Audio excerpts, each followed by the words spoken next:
Good afternoon, everybody. How are we doing?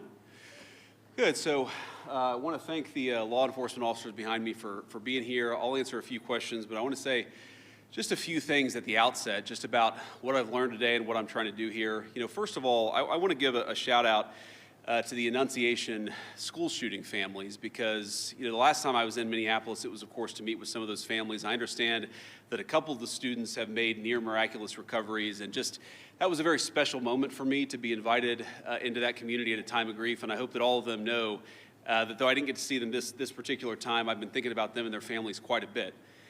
Now, to talk about what I am here to do, which is federal law enforcement, to enforce our immigration laws, I want to say just a few things. First of all, I wanted to meet with business leaders, with ICE officers, with local law enforcement to try to understand a little bit better what's going on so that we can tone down the temperature a little bit, reduce the chaos, but still allow us as a federal government to enforce the American immigration laws. That is the purpose of my visit. Now, this is step one or step two of that process. There's going to be a lot of work that follows through from here. I'm happy to talk about that, but I think I learned a few things that were very important. So number one of the things I learned is that the guys behind me are doing an incredible job, and frankly, a lot of the media is lying about the job that they do every single day.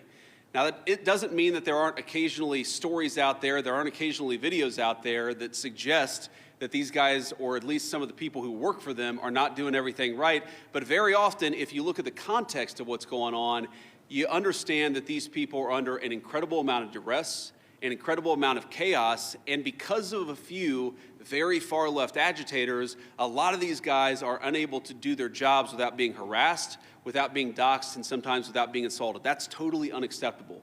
And that's one of the things that I want to send a message to is, yes, come out and protest me, protest our immigration policy, but do it peacefully. If you assault a law enforcement officer, the Trump administration and the Department of Justice is going to prosecute you to the fullest extent of the law.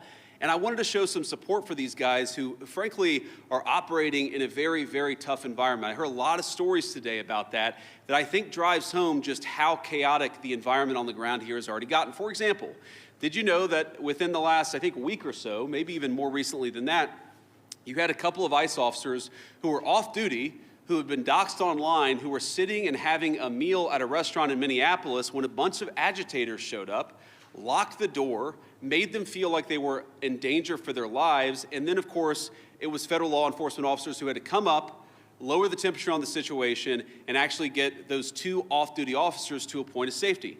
Now imagine, if you would, your life and your perspective on law enforcement if you can't even go to a restaurant without some agitators locking the door and making you feel like your life is in danger.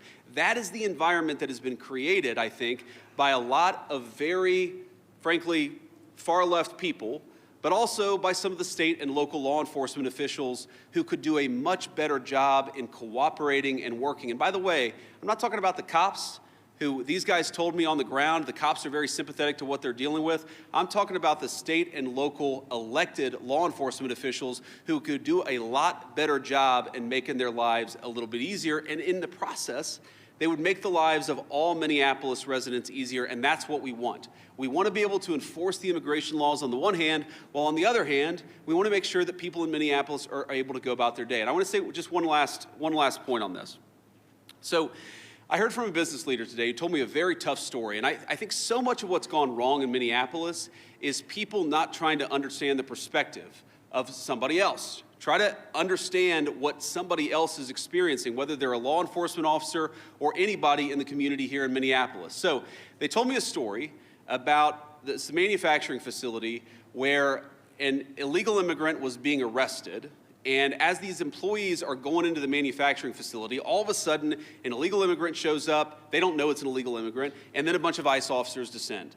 Now, these people just want to go to work. They want to go to work safely, and now all of a sudden, there's a major law enforcement operation happening right outside their place of business. Now, from one perspective, I certainly understand why a business leader or why an employee would say, whoa, what's going on? It's a little scary, no matter your position in life, if a bunch of cop cars show up and they're arresting somebody. Now, the additional context is that we know that people online have been encouraging illegal immigrants that one way they can evade arrest is by showing up at a legitimate place of business, making it impossible for these guys to actually enforce our immigration laws. So while I can understand the perspective of somebody who doesn't want to see an arrest happen at their place of work, I can also understand the perspective of our immigration enforcement officers who have to do their job and can't allow a heckler's veto over our immigration enforcement. And so much of what's gone wrong is the failure to do that. And here's the point. We can do a good job of enforcing our immigration laws without the chaos, but it actually requires the cooperation of state and local officials. If you look at blue cities and blue states, red cities and red states, you go to Austin, Texas, or Memphis, Tennessee. You go to the state of Texas, obviously a very red state, or the state of Tennessee, a very red state, but you've got blue cities within those states, you do not have this level of chaos.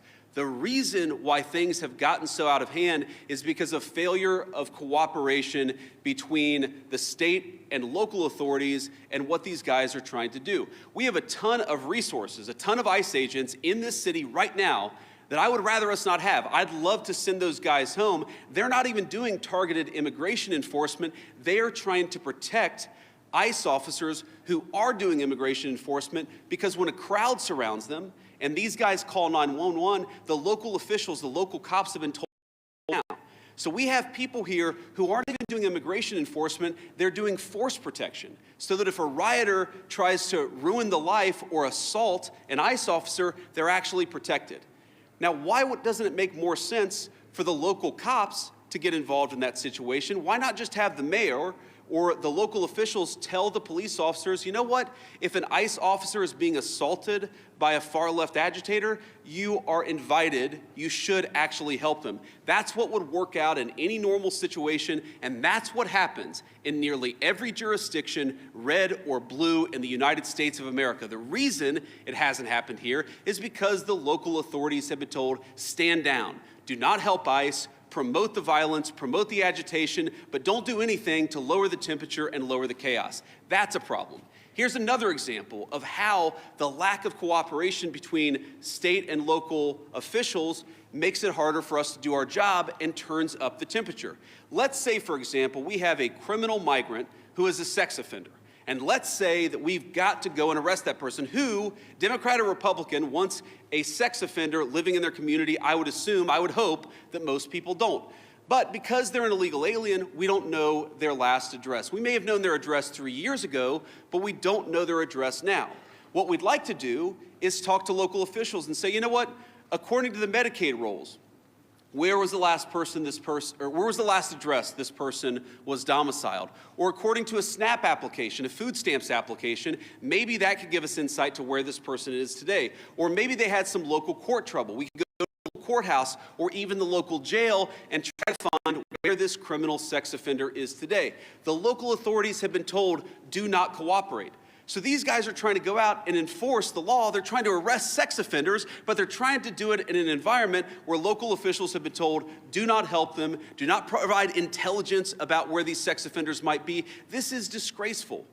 And there are a lot of things that all of us could do better to lower the temperature, but the number one thing that I learned today is that the best way to facilitate reasonable enforcement of the law, but also to lower the chaos in Minneapolis, would be for state and local officials to cooperate. Now, I will say, on one final positive note, I actually think that there's some hope, some reason to think that there's going to be better cooperation in the weeks and months to come.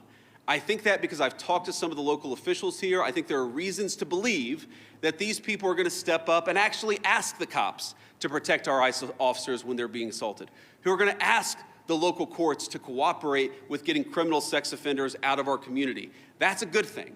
That's the good news, and that's something I'm going to work on when I get back to Washington. But please, if you're a local official, if you're the mayor of this town, if you have any influence over those people, just tell them to cooperate. Because we could have immigration enforcement operate as smoothly and without the chaos that we see in Austin, Texas, or Memphis, Tennessee, or even rural parts of the state of Minnesota.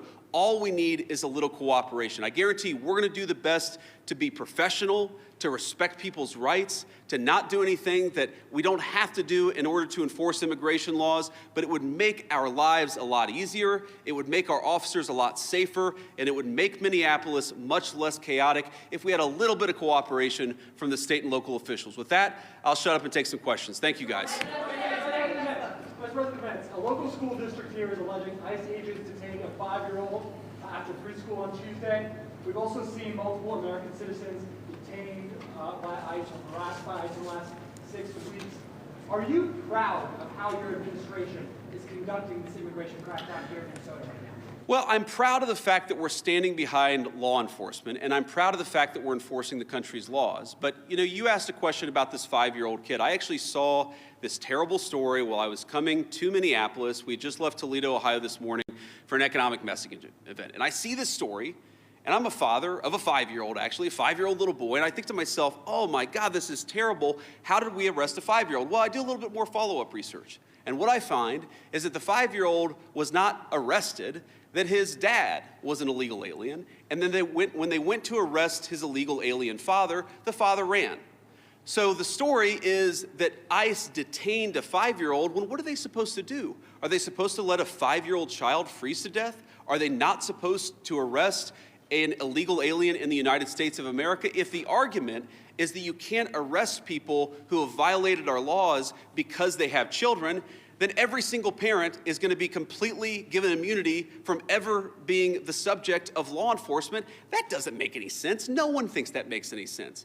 Now, you know, there are so many of these cases like that where if you just understand the context, there have been a number of situations that I've looked into personally where I say, wait a second, we don't want ICE arresting American citizens. They're supposed to be enforcing the immigration laws against illegal aliens. So then I look into it and I find out that the American citizen who was arrested took a swing at an ICE officer. You can't have that happen. And of course they have to defend themselves. And of course they have the right to detain somebody who assaults a law enforcement officer. Now, this is my point.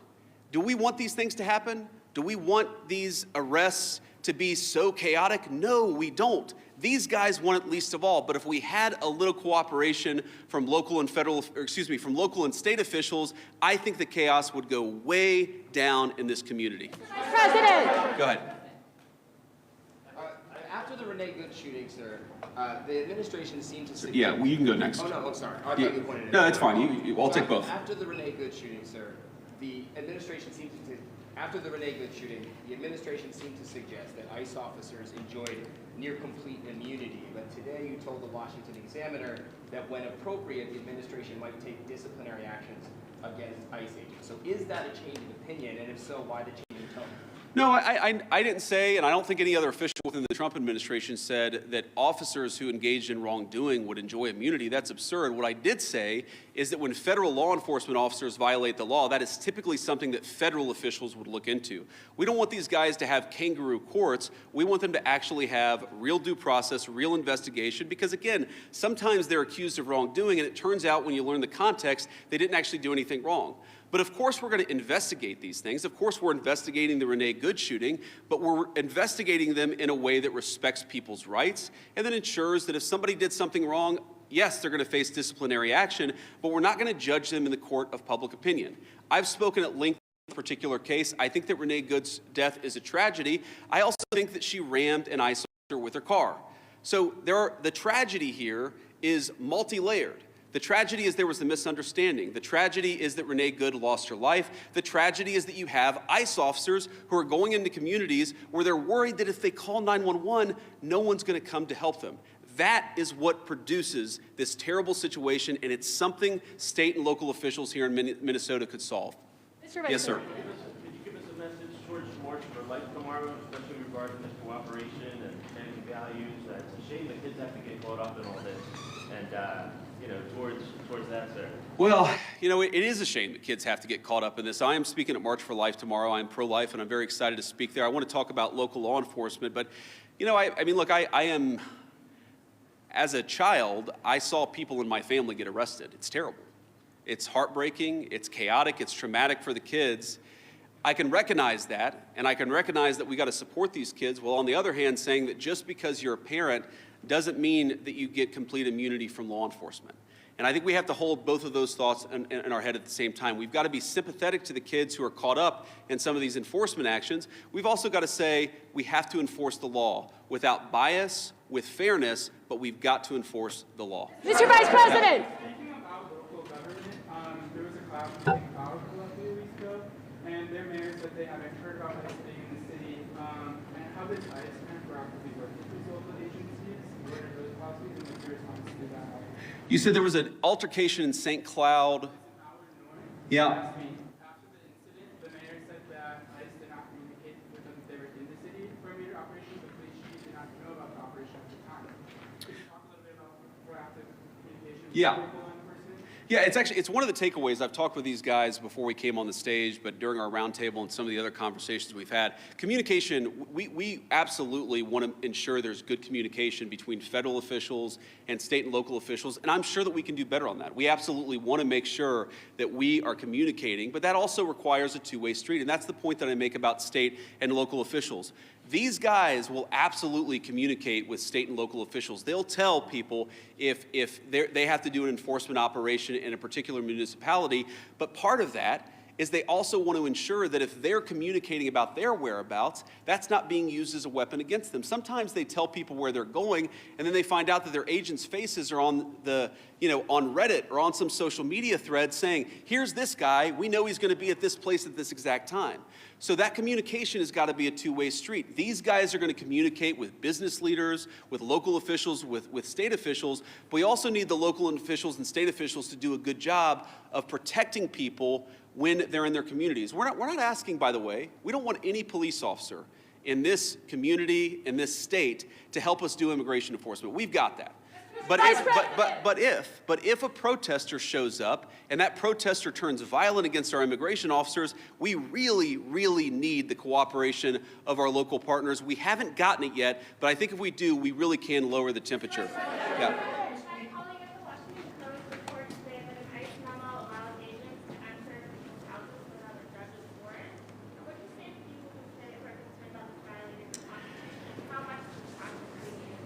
Yeah, so I saw that story, and the story is like so much that I read in the mainstream media, it's missing a whole lot of context, and when you appreciate the context, it makes sense. No one is saying, look, there are exceptions. For example, a crazy exception, if somebody is fired at from inside a house, they don't need a warrant to go inside that person's house. There are very narrow exceptions to the warrant requirement where law enforcement officers don't need a warrant if, for example, they're an imminent threat of their lives. But what we've said and what ICE has proposed, what the Department of Homeland Security really has proposed in the Department of Justice, is that we can get administrative warrants to enforce administrative immigration law. Now, it's possible, I guess, that the courts will say no, and of course, if the courts say no, we would follow that law, but nobody is talking about doing immigration enforcement without a warrant. We're talking about different types of warrants that exist in our system. Typically what happens, not always, but typically in the immigration system, those are handled by administrative law judges, so we're talking about getting warrants from those administrative law judges, and then of course, with other cases, you get judges, or you get warrants from a judge. That's very consistent with the practice of American law. I'm sure the courts will weigh in on that, but we're never going to enter somebody's house without some kind of a warrant, unless, of course, somebody's firing on an officer or they have to do something in order to protect themselves. Go ahead. Do you believe that you can forcibly enter with an administrative warrant, or would that be a violation? Well, our understanding is that you can enforce the immigration laws of the country under an administrative order if you have an administrative warrant. That's what we think. That's our understanding of the law. That's our best faith attempt to understand the law. Again, this is something courts will weigh in on. I won't speak to that. But yes, most immigration law in our country is not done through the criminal system with the judge. It's done through the administrative law system. We're going to continue that practice just as they did in the Biden administration or any other administration. Was there anything that you heard or saw today that would cause you to call the president to invoke the Insurrection Act? And then also, did you meet or talk to the ICE agent who was involved in the neighborhood incident? I did not talk to him today. I talked to some of his colleagues. Your question on the Insurrection Act is interesting. I've tried to understand this as well as I possibly could, and my understanding is what the Insurrection Act, what invoking the Insurrection Act would allow the federal government to do is that it would allow the federal government to use the military for local law enforcement operations. Right now, we don't think that we need that. Now, the president could change his mind. Of course, things could get worse. But right now, we think that federal law enforcement officers can do the job of federal law enforcement.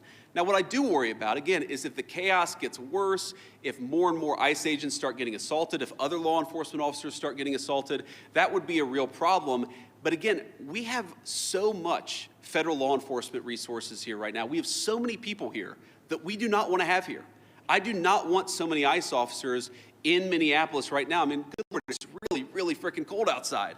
But they're here not even to enforce immigration laws, but to protect the people from the rioters. That's an absurd state of affairs, and we wouldn't need it if we had a little bit more cooperation from the Minneapolis Police Department. Again, the Minneapolis Police Department, my understanding is that the actual beat cops on the ground, they would love to help out, but they're being told by somebody, I don't know if it's Mayor Frey, they're being told by somebody not to cooperate at all. What kind of a person tells their local police don't protect somebody if they're being assaulted by a rioter? It's crazy, and it's got to stop.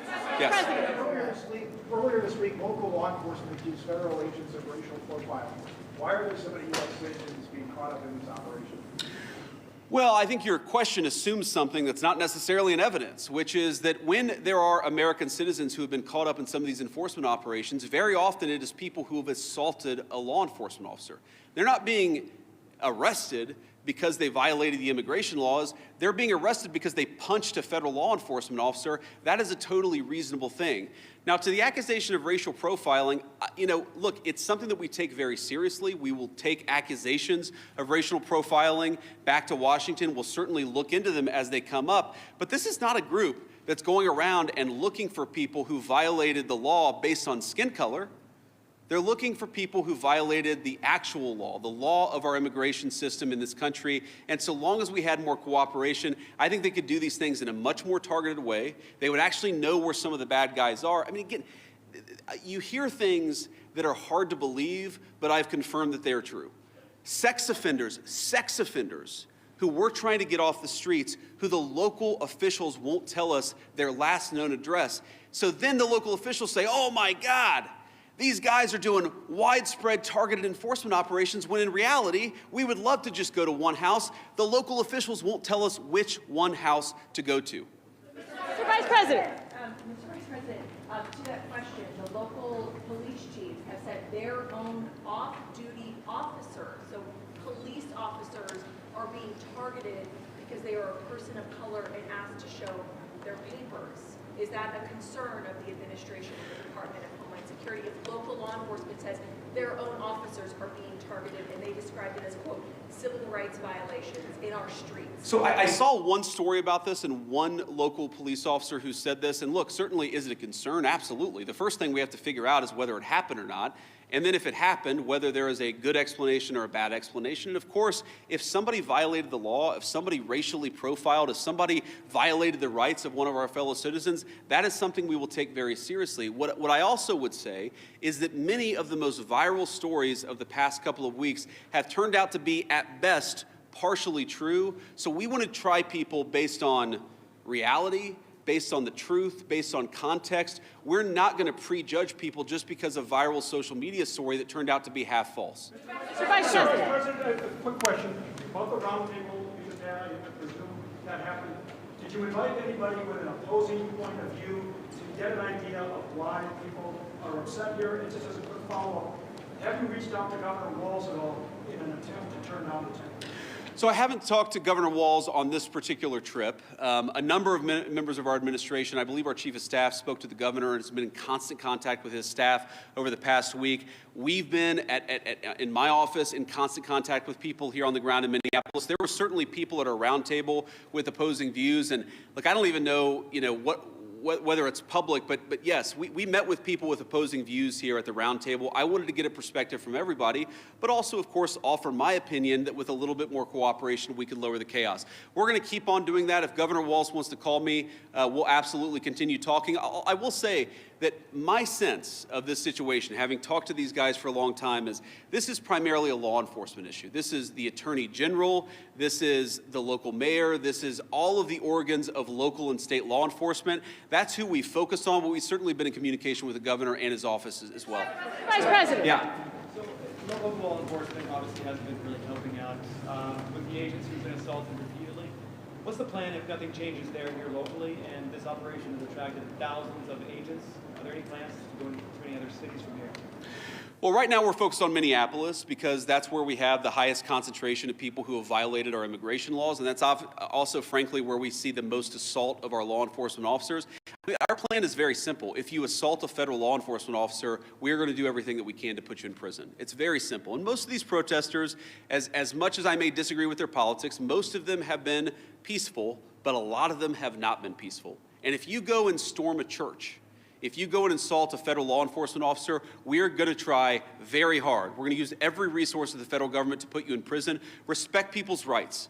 Respect people's rights to worship. Respect people's rights to do their job without being assaulted. If you follow that basic principle, the Trump administration is going to do everything that we can to protect your rights. But if you go after somebody, if you assault somebody, if you make a 9-year-old girl cry because you walked into her church and harassed her, we're going to go after you with every single tool that we have.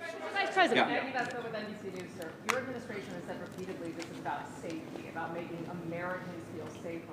So what do you say to people here in Minnesota who say it's the overwhelming presence of ICE officers and federal officers and their tactics that are making them feel less?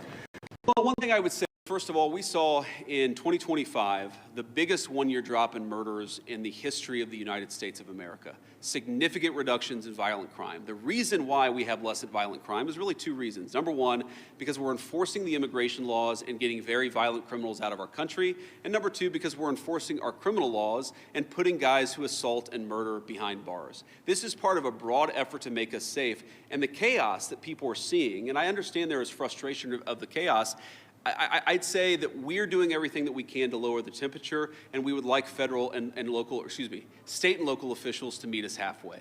So much, so. Are you saying that they're not perceiving it correctly? Are you saying that they're not seeing that it's the tactics or the presence of the officers that are... Look, I'm sure that people are seeing a lot of things that would make any member of our national community feel very upset, but I also think that if you understand this in context, this is the inevitable consequence of a state and local government that have decided that they're not going to cooperate with immigration enforcement at all. In fact, they're going to aggressively not cooperate. So here's a basic illustration of this. If you are an ICE officer and you have to arrest a person who's committed assault and is also an illegal alien, but the state and local officials won't help you identify that person, many of the things that people in Minneapolis are seeing that give them pause, that frustrate them, that worry them, that make them feel like things are too chaotic, many of these things are coming from the fact that there's no cooperation with state and local law enforcement. And I guess what I would tell people, again, many of whom are justifiably concerned and worried about what they're seeing in their communities is,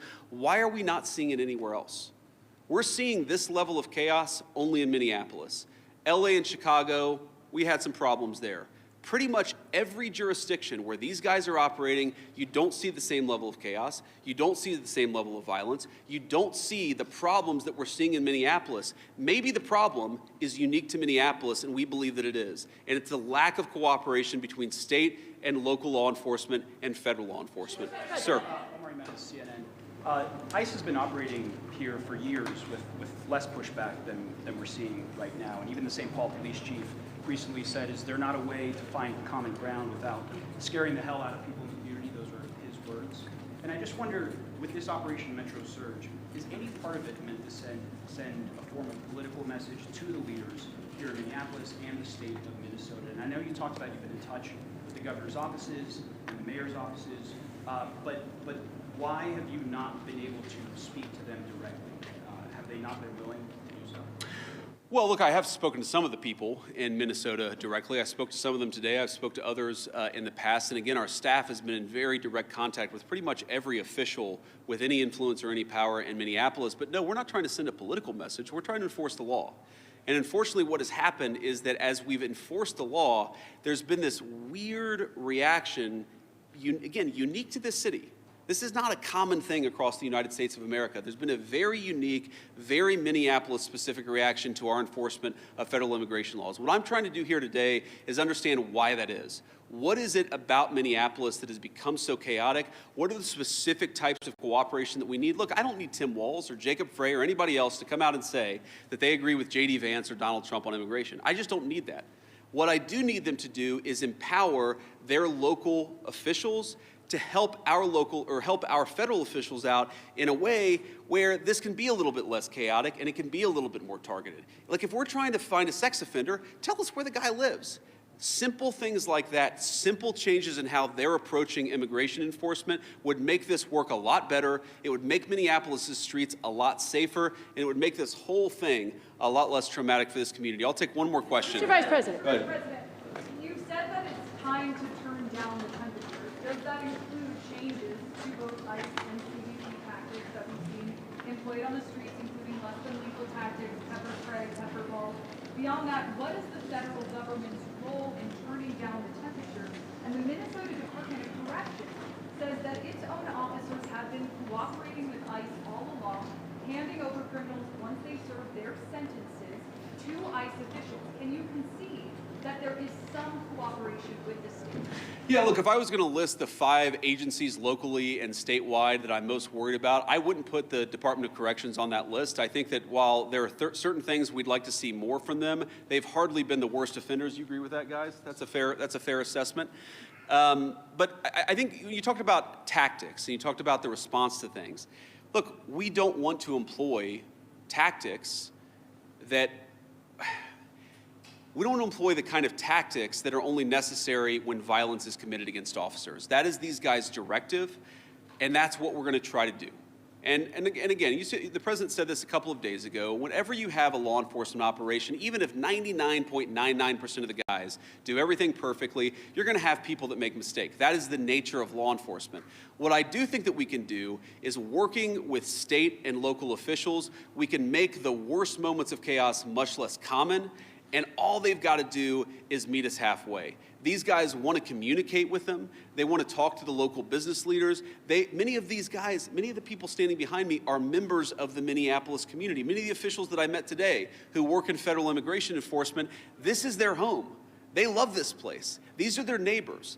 They want this to work a lot more smoothly. I think that we can get there. We just got to work at it a little bit, and we need some cooperation from state and local officials. The last thing that I'll say is I just hope they give it. This is a beautiful city.